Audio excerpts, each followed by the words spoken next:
politiques, ces journalistes, ces experts et autres artistes. De nous parlez-vous? À qui parlez-vous? Pourquoi leur parlez-vous? Qu'avez-vous fait, vu, entendu? Livre Noir, c'était l'ambition de parcourir la France, de parcourir le continent, de se rapprocher toujours plus près des réalités qui nous touchent, qui nous bouleversent, qui nous révoltent. L'ambition de proposer quelque chose de nouveau, à l'heure où la défiance vis-à-vis des médias traditionnels grandissait. Et nous l'avons fait. Car Livre Noir, c'est la volonté d'agir, concrètement, devenir acteur et non plus uniquement spectateur.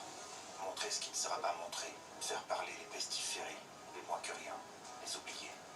Avec Livre Noir, nous continuerons à parcourir la France et le monde. Nous irons là où vous n'êtes jamais allés et où peu de gens vont. Nous vous embarquerons avec nous.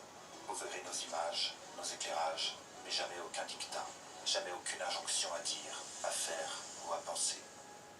À Livre Noir, ils parleront ou nous parlerons.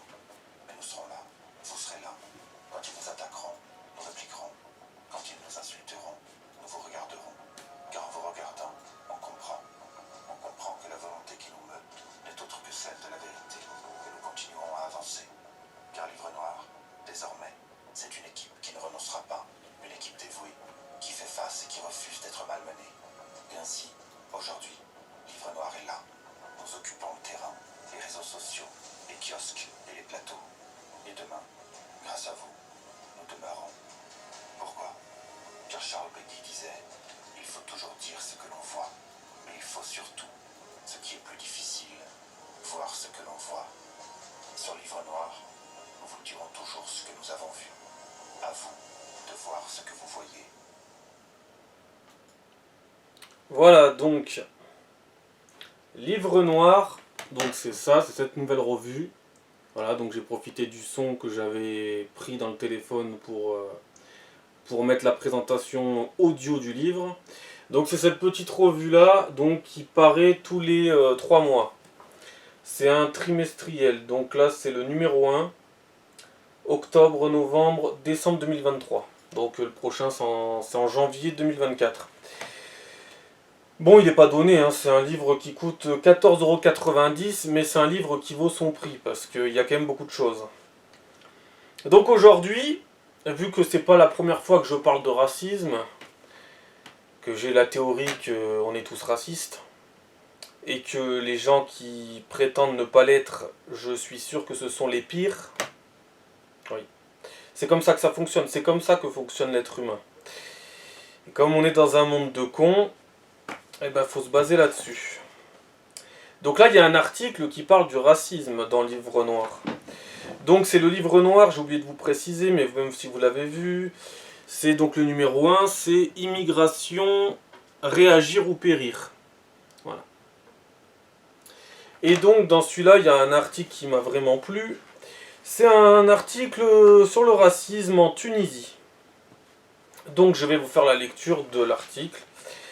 Tunisie, voyage au pays du racisme. Alors que la Tunisie a décidé de mettre en place une politique de remigration brutale, Livre Noir y est parti sur le terrain, à la rencontre des Tunisiens et des subsahariens ennemis. Rendez-vous au cœur d'un reportage secret. Kais Saed, le président tunisien, vient de déclarer qu'un grand remplacement est en cours dans son pays. La capitale commence à s'embraser, avec une véritable chasse à l'homme contre les subsahariens. 3 jours plus tard, j'atterris à Tunis. Nous n'avons aucune accréditation. Ici, les journalistes étrangers ont l'obligation d'être acceptés officiellement par le gouvernement et d'être accompagnés, donc contrôlés, pour pouvoir effectuer leur travail. Nous savons que si nous en faisons la demande, nous ne l'obtiendrons pas ou alors nous serons surveillés de très près par les policiers. Nous sommes donc venus en touristes qui fuient les grèves de la réforme des retraites en France. Donc ça se passait donc à peu près au mois de mars-avril. Donc, parce que là, les manifestations de la réforme des retraites, oui, c'était en mars-avril. Ouais. Mais plutôt plus en mars pour être précis. Donc ensuite, les mangeurs de chats. La première étape nous conduit dans le village de Smidja, à quelques kilomètres de la capitale. Il fait nuit. Nous rencontrons quelques passants à vélo dans une rue d'un quartier sale et délabré. C'est ici que les émeutes ont débuté. En cause, un subsaharien qui aurait mangé un chat. On nous guide vers l'endroit exact où cela se serait passé. Il mange même des rats. La phobie est totale. Où sont donc passés tous les subsahariens, qui étaient réputés vivre en nombre dans ce quartier? Ils sont parqués chez eux depuis 5 jours sans sortir. On assiste à une véritable chasse au noir. Nous comptons nos interlocuteurs. En cause. Ils nous volent notre travail. Ils viennent ici, sont prêts à être sous-payés et à faire le sale boulot que la majorité des Tunisiens ne veulent pas faire, alors que nous avons à peine de quoi manger. En effet, la crise économique fait rage en Tunisie. Le coupable est désigné, les Noirs. Une loi a été promulguée ces derniers jours, interdisant de loger des sans-papiers. Ils doivent donc plier bagages. J'en loge 4 chez moi dans un 30 mètres carrés. Mais je leur ai demandé de partir ce matin, car je ne veux pas recevoir d'amende. Nous faisons le tour du village, aucun subsaharien à l'horizon. C'est une terre entre désert et village, pourtant nulle trace d'eux. Le lendemain, direction les quartiers de Tunis, fortement impactés par la crise. Nous croisons un garagiste qui passe la moitié de l'année en France. Ici, nous n'en voulons plus des Africains. À croire qu'ils ont oublié qu'eux-mêmes viennent d'Afrique. Moins délicat, je pose la question à son compagnon pour savoir ce qui le dérange chez eux. J'aime pas les noirs, me répète-t-il à 2 reprises. Ambiance. Sur les réseaux sociaux commencent à sortir des images sur lesquelles on voit des Ivoiriens rentrer dans leur pays par avion. De notre côté, nous partons en direction des ambassades. L'occasion d'entendre le discours du chauffeur de taxi, plein de colère contre la communauté internationale qui entend punir la Tunisie suite aux propos du président Saïd. Il faut dire qu'il n'y est pas allé par 4 chemins. La Tunisie, frontière entre l'Afrique et l'Europe. Mais on pourrait aussi dire que la Turquie est une frontière entre l'Afrique et l'Europe, que le Maroc est une frontière entre l'Afrique et l'Europe, et aussi on pourrait dire que l'Algérie est une frontière entre l'Afrique et l'Europe. D'ailleurs en Algérie, quand il y a des migrants subsahariens qui montent, ils les expulsent direct dans le Sahara. Mais après, ces mêmes personnes, quand ils vont venir en France, te diront que si tu ne les acceptes pas, c'est que tu es un facho, que tu es un raciste, que tu es un nazi. Alors que chez eux, ils ne supportent déjà pas ce qui se passe. Mais bon, je finirai ça, je m'occuperai de ça à la fin de la vidéo. Ambassade de Côte d'Ivoire. 300 à 400 personnes attendent depuis plusieurs jours. Ils viennent ici s'enregistrer, remplir un formulaire et attendent leurs horaires d'avion pour pouvoir rentrer au pays. En écoutant leurs témoignages, je commence à comprendre une chose. Nombre d'entre eux sont effectivement arrivés légalement en Tunisie par avion. Effectivement, depuis la Côte d'Ivoire, nul besoin de visa pour entrer, pour rester en revanche. Eux sont convaincus qu'ils sont dans la légalité. Ils nous montrent leurs papiers. Dans le fond, je comprends que pendant des années, le gouvernement tunisien a profité de ce système pour laisser entrer de nombreux travailleurs à bas coût, sans les légaliser pour autant. Le tout afin de pouvoir les renvoyer quand bon leur semblera. Ça me rappelle la France. Pas exactement, mais bon. Aujourd'hui, les Ivoiriens ne comprennent pas qu'ils soient rejetés, et pour cause, on leur a menti. À l'ambassade du Mali, la foule est moins dense. Mais nous avons l'opportunité de rencontrer un membre éminent du consulat. Il nous parle franchement, hors caméra. Je ne comprends pas que des gens puissent atteindre l'Italie alors qu'ils voient les bateaux avec leurs satellites. Certains gardes-frontières italiens sont forcément corrompus. Il nous parle de sa tristesse de voir les Maliens quitter son pays. et du fait que beaucoup, une fois arrivés en France, sont déçus du résultat. Les ONG comme SOS Méditerranée sont des profiteurs de malheur. Ils ne sont pas directement responsables de cette situation, mais ça les arrange bien, car ils ont besoin de subventions pour faire tourner leur business. Ils nous conseillent alors de nous rendre près de Sfax, où de nombreux Tunisiens et subsahariens prennent des bateaux pour la Méditerranée. Nous y croisons de nombreux Ivoiriens, qui sont sur le point de rejoindre leurs passeurs sans nous en dire plus. Si je meurs, tant pis, je dois traverser à la grâce de Dieu. Un autre nous affirme pêle-mêle: je suis les ONG en Méditerranée via Facebook. Je sais qu'au pire ils viendront nous secourir. Regardez leurs vidéos, nous dit-il en montrant une opération de secours de SOS Méditerranée. Je les interroge sur les violences causées par les subsahariens ici. Ce sont les Nigériens les pires. Ce sont des violeurs. L'entente n'est pas au beau fixe entre migrants. Il fait nuit. Il est l'heure de rentrer. Sur le chemin, nous croisons une jeune Tunisienne qui se rend souvent en France avec son ami algérien qui l'accompagne. Dans la rue, je me retourne tout le temps. Les Noirs nous suivent. Ils sont dangereux. La dernière fois, il y en a un qui s'est arrêté devant chez moi, tout bizarre. J'ai l'impression d'être en France. Ah, j'ai l'impression d'être en France. Je me demande bien comment c'est possible que vous avez l'impression d'être en France, alors qu'en France, il n'y a pas de grand remplacement. Ça n'existe pas. Au cœur de la Tunisie. Dernière étape de notre périple. Un vaste chantier qu'on nous a recommandé. Il est temps d'en avoir le cœur net et de voir si véritablement les subsahariens sont employés en Tunisie et pour quel salaire. Arrivés sur place, nous découvrons un énorme complexe d'immeubles en construction. Le village tourne autour de ce vaste chantier. Leur promesse, proposer des villas dites de luxe, au carrefour, un seul café à chicha. Il suffit pour nous de faire quelques mètres pour tomber sur un ouvrier. Il est ivoirien. Je lui demande où il vit. Il me désigne du doigt un appartement délabré quelques étages plus haut dans les combles de l'immeuble. Il m'y conduit. 3 étages plus haut, je rencontre son cousin et son frère. Assis par terre, le toit s'est à moitié écroulé. L'air est malsain. Il m'ouvre une pièce dans laquelle semblent dormir 3 autres jeunes. Ce sont ses petits frères. Sans trop se soucier de leur sommeil, il les réveille pour me les présenter. Lui est ici depuis 6 mois, mais eux viennent d'arriver. Ils sont passés à pied par le désert d'Algérie. Un parcours compliqué et dangereux. Ils ont l'air démoralisés. L'objectif de mon interlocuteur ?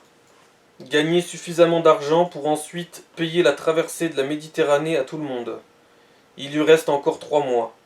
Il est payé 45 dinars, soit 3 fois moins que ses homologues tunisiens. Il n'a pas de papier et craint d'être expulsé sans trop avoir le choix. Il nous dit subir de plein fouet le racisme au quotidien. Ah bah quelle surprise, tiens, dis donc. Son patron le protège. Ça l'arrange bien après tout. Nous retournons au café et une scène étrange se passe sous nos yeux. Les barman se moquent d'un autre travailleur noir qui passe sur le chemin. Clairement ici, il y a 2 camps, à n'en pas douter. Je sors ma caméra pour interroger le chef de chantier. Les noirs n'ont rien à foutre là. Ils sont dangereux. Ils volent et ils se battent entre eux. Hier, ils ont encore mangé des chats. Toujours cette histoire. Livre noir face à la police. Patatras, la police est sur place. Papier s'il vous plaît. Vous êtes journaliste ? Vous avez une accréditation ?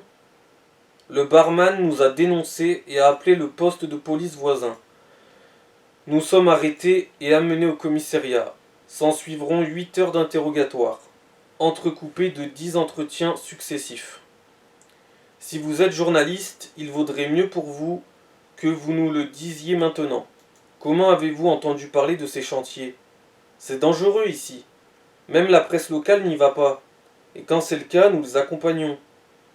Heureusement, nous avons pris l'habitude durant tous nos reportages de changer régulièrement de carte mémoire et de les cacher dans nos vêtements.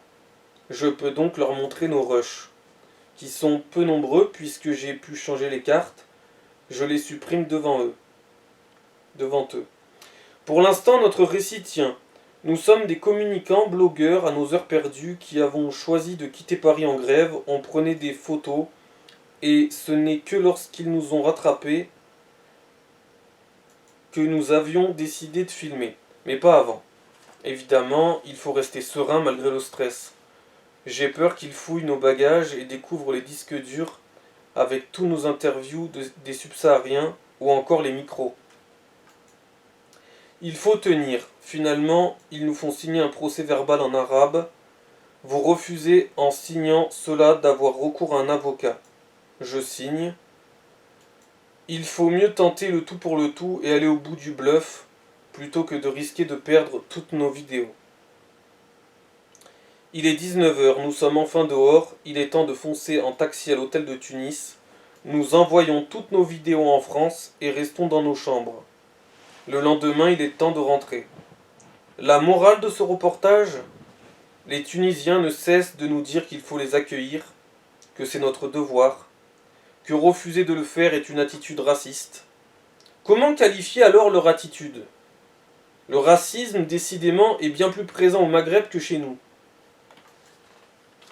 Voilà, c'était l'article de Livre Noir sur le racisme en Tunisie, donc au Maghreb et dans les pays arabes. Donc ça confirme ce que je disais déjà. C'est que, sans surprise, non seulement, selon ma théorie, on est tous racistes. Pourquoi ? Parce que les gens déjà sont tous des gros faux culs et des hypocrites. Donc en général, qu'est-ce que ça cache derrière ? Ça cache tous leurs défauts. Ensuite, on a l'école et la société et les familles qui font en sorte de nous faire croire que c'est pas bien d'être raciste, mais on est tous racistes. Donc il serait peut-être temps que les teubés, les débiles mentales qui vont te sortir constamment t'es raciste, t'es raciste, t'es raciste, que vous vous regardiez dans un miroir, il est peut-être temps, hein. Parce que comme le grand remplacement est en marche, et que rien ne l'arrêtera, tant qu'il n'y aura pas de changement, vous allez bientôt devoir, faire face à la richesse. Qu'elle soit vraie ou qu'elle soit fausse. Et quand c'est la soi-disant richesse, la diversité, tout ça, la main-d'œuvre, tout ça, vous allez vite vous apercevoir que c'est de la grosse merde. Et que ça va apporter des tas d'emmerdements. Et que votre petite vie ne va plus exister à ce moment-là. Votre tranquillité n'existera plus. Et à ce moment-là, vous allez vous apercevoir que bizarrement, va sortir de vous, va émaner de vous beaucoup de colère, de frustration et donc de racisme. Voilà. Et donc après, nous avons les donneurs de leçons, c'est de la richesse, tatati, tatata. Mais si c'est de la richesse, qu'est-ce que vous attendez d'aller les côtoyer ? Mystère, hein ? C'est le grand mystère. Ensuite, on a donc ces donneurs de leçons qui viennent du Maghreb, qui disent qu'il faut les accueillir, mais eux, chez eux, traitent les Africains comme de la merde. Hein ? C'est marrant ça aussi, hein ? C'est marrant, mais c'est pas surprenant du tout, ça me surprend tellement pas. Et après, on nous fait croire en France à un mythe, aux mythes et légendes comme quoi ça va faire société, ça va faire bloc, on va tous s'entendre, alors que non, ça va être cataclysmique. Voilà, littéralement. Ça, c'est sur leur continent, en Afrique. En Afrique, normalement, ils sont tous censés être frères, non ? Soi-disant. J'y ai jamais cru à ça aussi non plus. Hein. Soi-disant, ils sont tous frères. Mon cul qui sont frères. Entre maghrébins et africains, ils ne peuvent pas se blairer. Et on est en train d'en faire rentrer des tonnes en France. Ça va être beau. Ça va être très beau, dis donc. La suite va être magnifique. Et donc, on a des gens qui, qu'est-ce que vous voulez que je vous dise, tous les 5 ans, votent sans réfléchir l'avenir du pays qui sera cataclysmique. Voilà. Et je pense que c'est pas prêt de changer, en fait. Je pense qu'en 2027, à moins d'une énorme surprise, à moins d'un sursaut d'intelligence incroyable que je n'y crois pas. Il faut toujours croire en un changement, il faut toujours l'espérer, mais quand j'entends C'était ce matin, j'ai entendu Éric Zemmour dire les Français ont compris.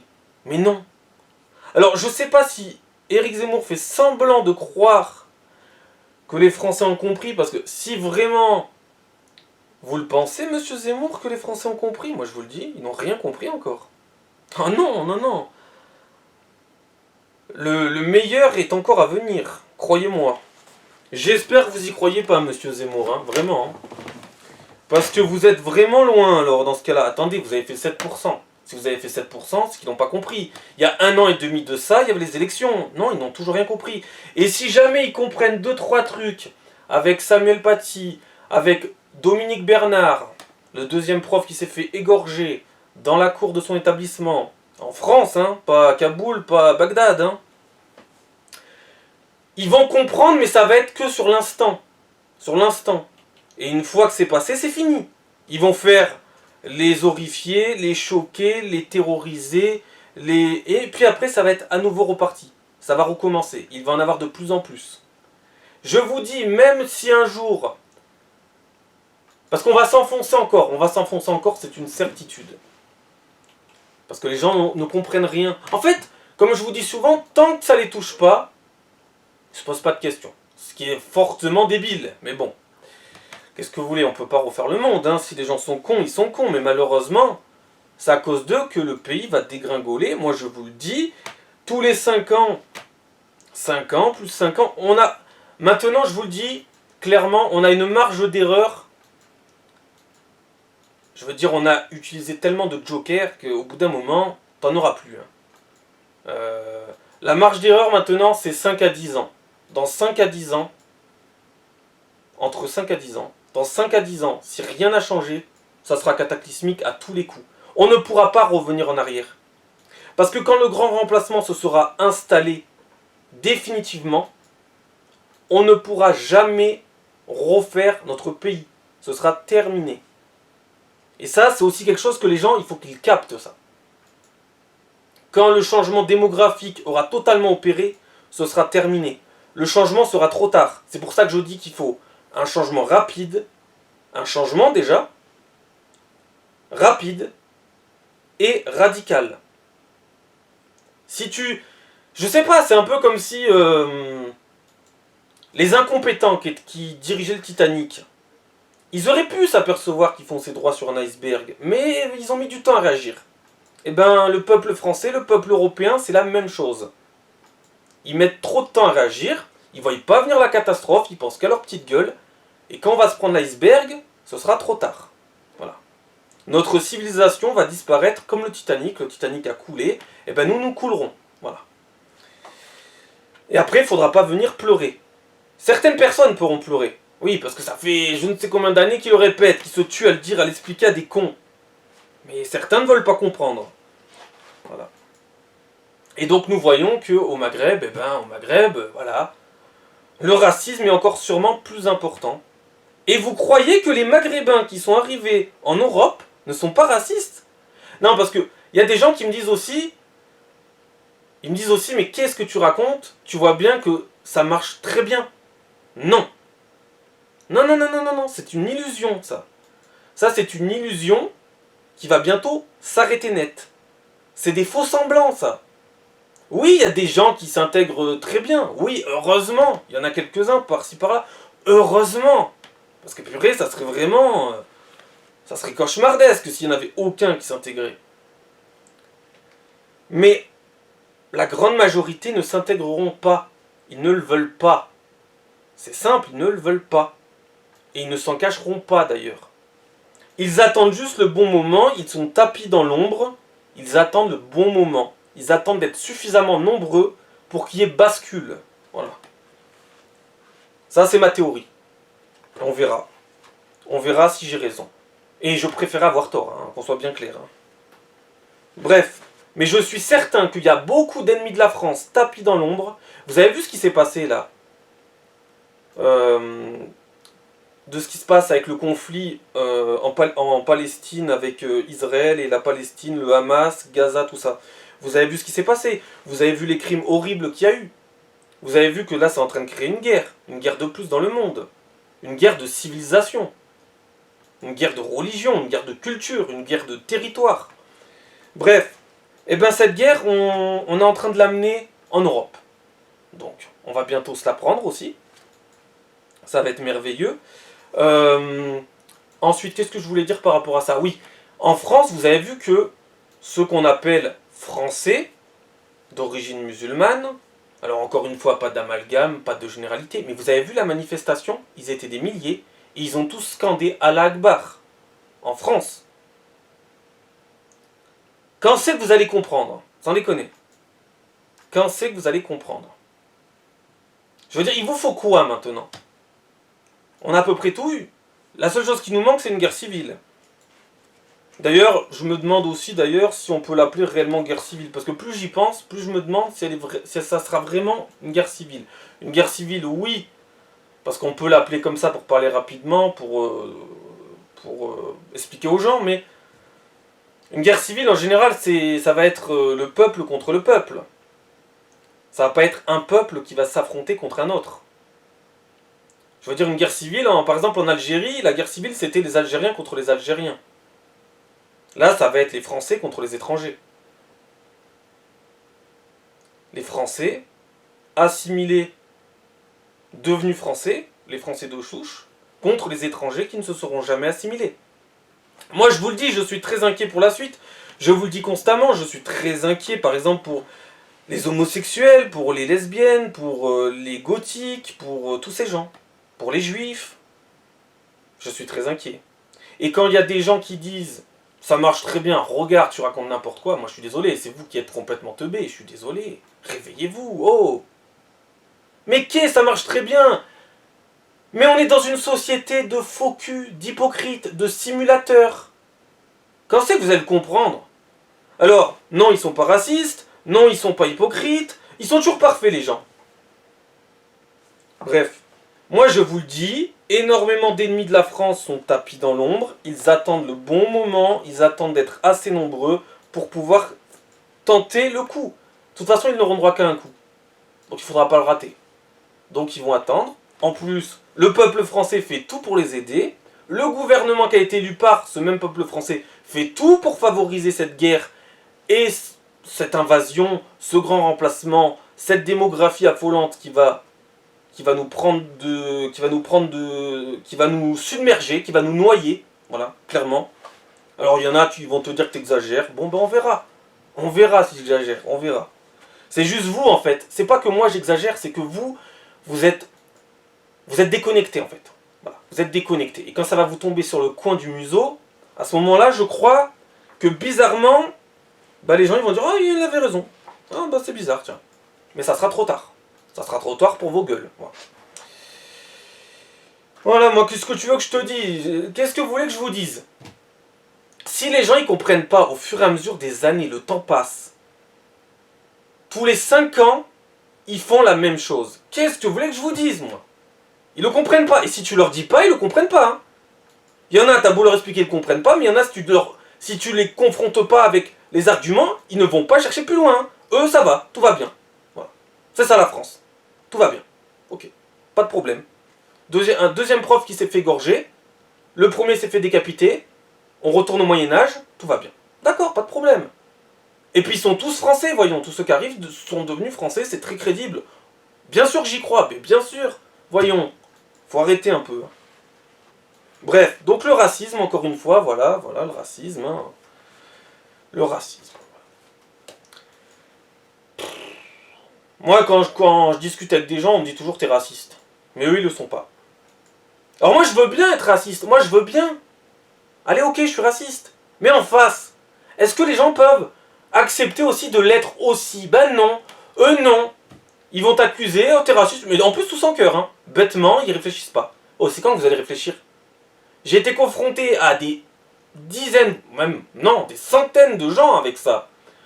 J'aime bien discuter avec les gens. Savoir leur avis. Voir comment ils vont réagir. Eh ben, ça n'a pas loupé. Il n'y en a jamais un qui m'a pas fait le coup de me dire t'es raciste. Est-ce que vous pouvez pas juste réfléchir un tout petit peu? Je sais pas. Au pire, tu peux dire une connerie et dire ah, je me suis trompé. Mais non, non, en plus, ils corrigent pas. Non, t'es raciste, moi je suis pas raciste. Ok. Eh ben on n'est pas sorti de l'auberge, hein. Bon Dieu de bon Dieu. Mais c'est tous des parfaits. C'est tous des parfaits. D'ailleurs, plus ils sont parfaits, plus ils sont à chier, hein, qu'on soit bien clair. Hein. Parce que tu peux pas être lisse comme tu le prétends. C'est pas possible. Moi, je prétends pas être lisse. Je ne suis pas lisse. Mais par contre, je pense être une personne largement plus fiable que tous ceux qui se prétendent être parfaits. Eh oui, c'est la différence. Mais bon, qu'est-ce que tu veux que je te dise, hein. De toute façon, moi je vous le dis, le racisme vient de l'hypocrisie. À la base, oui. Si t'es pas un énorme hypocrite, tu seras pas en train de dire ouais, je suis pas raciste. Voilà. Si t'es pas capable de te regarder dans un miroir, de te juger, parce que c'est bien beau hein, de critiquer les gens, hein, mais il faut peut-être aussi se regarder. Hein. Regardez les Tunisiens. Les Tunisiens, ils viennent, ils disent qu'il faut les accueillir, mais par contre, ils supportent pas que les Noirs arrivent chez eux. Fascinant. Et il faut préciser, c'est très important, que là, les Africains ne font que passer.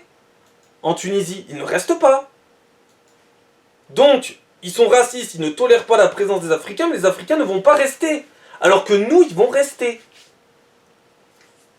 Moi, ça m'a toujours fasciné les gens qui vont donner des leçons, mais qui ne supportent rien. Ça me fascine. Ça me fascine littéralement. Que voulez-vous? Si on en est encore là en 2023, même si, bon, comme je vous ai dit, c'est même plus une question de date, hein. C'est plus vraiment une question de date à force. À force, non. À force, c'est désespérant. Il n'y a même plus besoin de dire 2022, 2023, 2030, non. Non, c'est juste, t'as juste envie de leur dire d'aller se faire foutre, quoi. Je sais pas. Je sais pas. Et en plus, moi, forcément, prenons mon exemple. Moi, si je dis que je suis raciste, c'est forcément que je suis pas le plus grand des racistes. Puisque je le reconnais tout de suite. Moi, ce que je déteste, par contre, c'est quelqu'un qui va me dire « T'es raciste ?» Mais lui, non. Eh ben alors là, je ne suis pas raciste. Alors si la personne en face de moi n'est pas capable de savoir qu'il est raciste, eh ben alors moi, je refuse d'être désigné comme étant le seul raciste. Parce que là, c'est du foutage de gueule à l'état pur. Hein. Voilà. Mais par contre, si en face, au bout d'un moment, il dit « Ok, d'accord, t'as sans doute raison, on est tous racistes. » Oui, on est tous racistes, c'est sûr. Mais par contre, il y a des explications pour certains pourquoi ils sont devenus racistes. D'autres sont devenus racistes purement gratuitement, parce que c'est juste des gros cons. Après, il y a aussi des degrés de racisme. Vous voyez? Et ben là, ils sont racistes juste parce que les gens passent par chez eux pour venir en Europe, mais ils vont pas rester. Et nous, faudrait qu'on soit pas racistes alors qu'on est en train de tous récupérer. Ouais. On est dans quel asile de fous, sans déconner? Non mais c'est dingue. Hein. Et moi, je vous dis, hein, moi j'ai été confronté à des gens algériens, d'origine algérienne, ils me traitent de raciste, mais pas de problème. Mais vous savez qu'il y a quand même un dicton qui revient souvent, qu'il n'y a pas plus raciste au monde qu'un Algérien. Ouais. Ça, si ça revient souvent, c'est que ça doit être vrai. Et en plus, dans le Maghreb, vous êtes souvent avec un racisme assez élevé. Hein. Alors encore une fois, on ne dit pas qu'au Maghreb, il n'y a que des racistes. Mais au Maghreb, le racisme est très présent. Mais nous, non. Nous, faut qu'on accueille tout le monde. Nous, faut qu'on devienne la poubelle du monde. Eh oui, c'est ce qu'on devient, une benne à chiottes. Une gigantesque benne à chiottes. Ouais. Nous, ça va. Non, parce que nous, quand notre pays se sera dégringolé, se sera éclaté au sol, ben soit ça deviendra leur pays, on se fera chasser, on devra aller ailleurs. Bon, après tout, les Français l'auront mérité. En tout cas, la très grande majorité. Hein, depuis le temps qu'ils cassent les couilles, voilà, ils l'auront mérité. Mais certains non. Parce qu'ils avaient vu arriver la catastrophe il y a bien longtemps. Et ça continue, ça continue. Mais je vois pas pourquoi l'Europe serait le réceptacle de tous les problèmes du monde. Hein. Non. À un moment donné, il va falloir que l'Afrique prenne ses responsabilités, non? Ah oui, on va finir là-dessus. Pour vous imaginer le truc. Parce que ça faudra qu'on en parle même plusieurs fois. Mais rendez-vous compte. Je sais pas si on s'imagine là. Là, je vais vous donner une information, mais c'est un truc de malade. Il y a un pays en Afrique qui s'appelle le Nigeria. Et le Nigeria, tenez-vous bien, accrochez-vous bien à votre chaise ou à ce que vous voulez. Le Nigeria, bientôt, est en passe, dans très peu de temps, d'avoir la même population dans son pays que la population de l'Europe tout entière. Je sais pas comment on va faire. un seul pays africain va très bientôt avoir la population d'un continent tout entier qui s'appelle l'Europe. Va peut-être falloir recommencer à se réveiller. Parce que quand l'Afrique va se déverser en Europe, ce qui est déjà le cas, vous avez vu les 10 000 migrants qui sont arrivés à Lampedusa en très peu de temps. Vous avez vu là, ces derniers jours, les 9 000 migrants qui sont arrivés du côté de l'Espagne. Et en plus, l'Europe est complice. Donc quand je vous dis que les gens votent et financent leur propre destruction, je n'invente rien. Voilà. Je ne sais pas si on imagine en fait qu'un pays africain va bientôt avoir la même population que l'Europe tout entière. Donc si on ne va pas être submergé et noyé, va falloir m'expliquer ce qui va se passer. Et ensuite, d'autres pays africains vont bientôt suivre le même chemin que le Nigeria. Je crois que tout est dit. Je crois que voilà. Donc si l'immigration n'est pas le problème des prochaines années, n'est pas un gigantesque cataclysme, il va falloir m'expliquer ce que c'est. Ils veulent tous venir en Europe. Tous. Quasiment tous. Ils n'ont aucun avenir là-bas parce qu'ils n'ont rien fait pour en avoir un. Après, ils vont se cacher derrière le fait qu'on les a colonisés. Mais je vous rappelle que nous, on a vécu la Première et Deuxième Guerre mondiale et nos pays, notre continent s'est relevé. Mais eux, non. Eux, ils ont toutes les excuses de la Terre. Tout va bien. Ça va. Nous, on a eu des guerres aussi. On a eu des problèmes, on s'est relevé. On a remis l'économie européenne en marche. Et on est en train de mourir à petit feu. D'accord, pas de problème.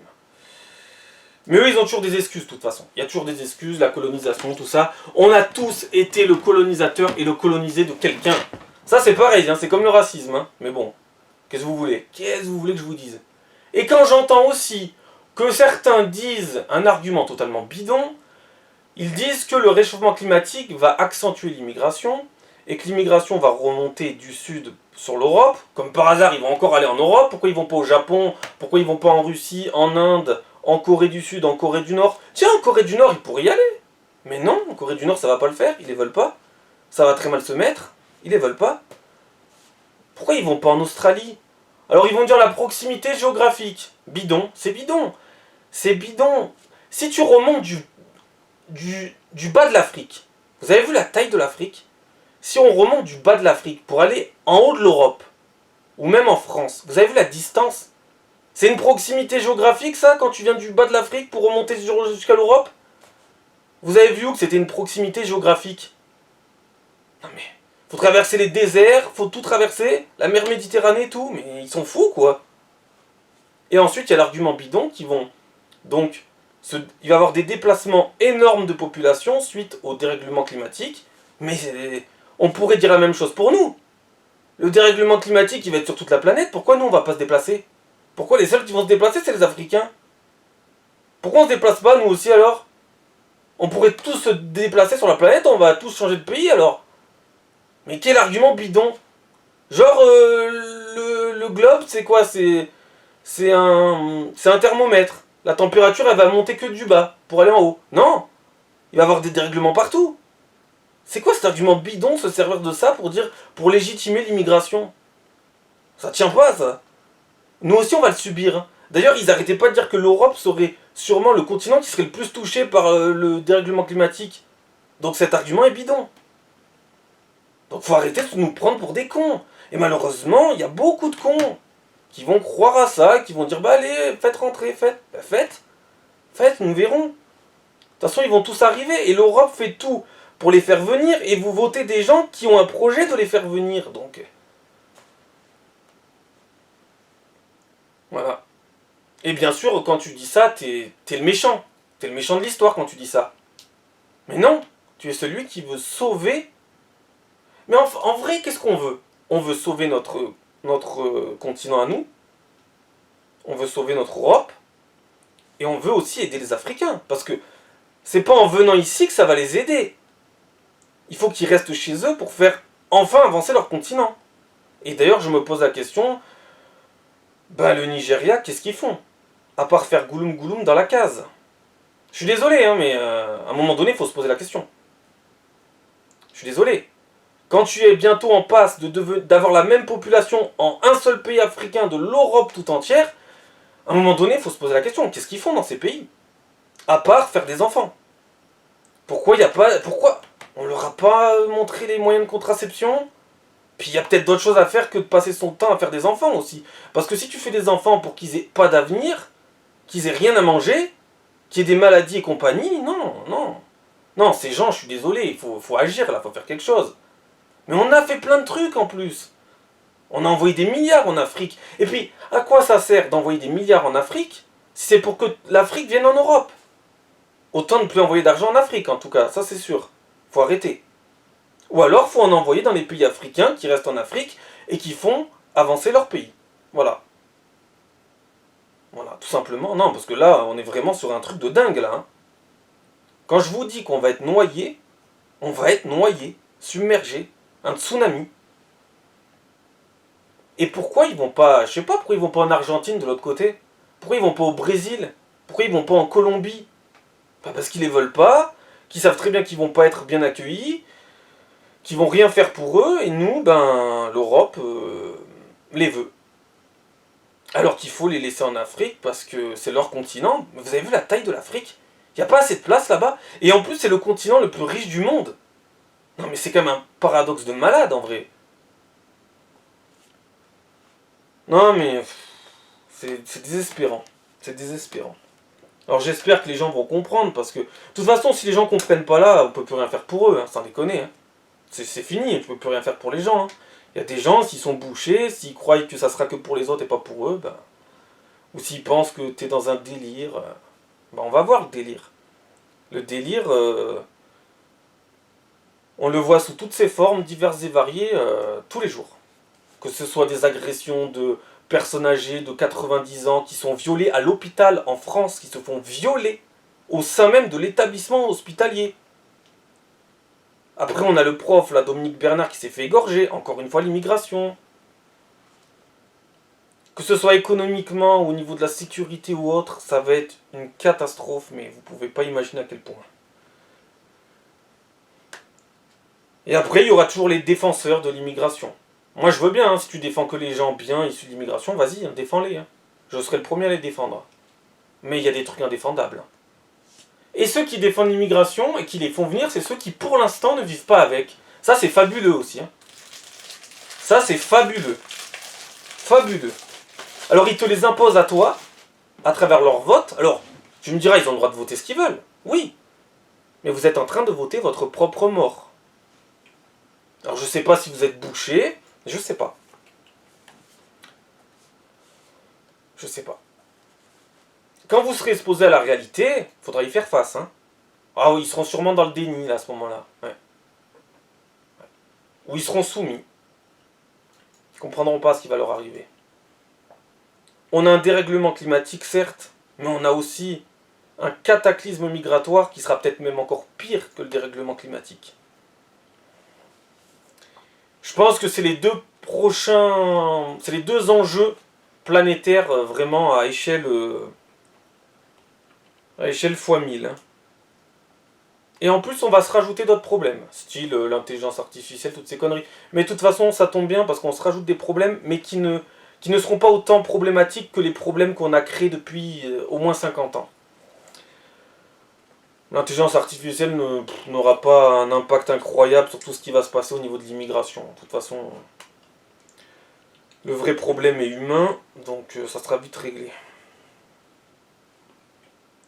Moi, je suis désolé, il y a des gens, ils sont indéfendables. Je suis désolé. Je suis désolé, le Nigeria, il va falloir s'en occuper. Et moi, je vais même finir par ça. Je sais que ça va paraître un peu dur ce que je vais dire, mais j'aime bien souvent comment dire, réfléchir très loin. J'aime bien voir loin. Essayer de voir ce qui peut se passer. À part larguer une bombe atomique sur l'Afrique, qu'est-ce qu'on va devoir faire? Sans déconner. Non mais sans déconner. Je suis très sérieux. Il faut s'en passer, hein. Il ne faut pas le faire. Mais quand on sera vraiment...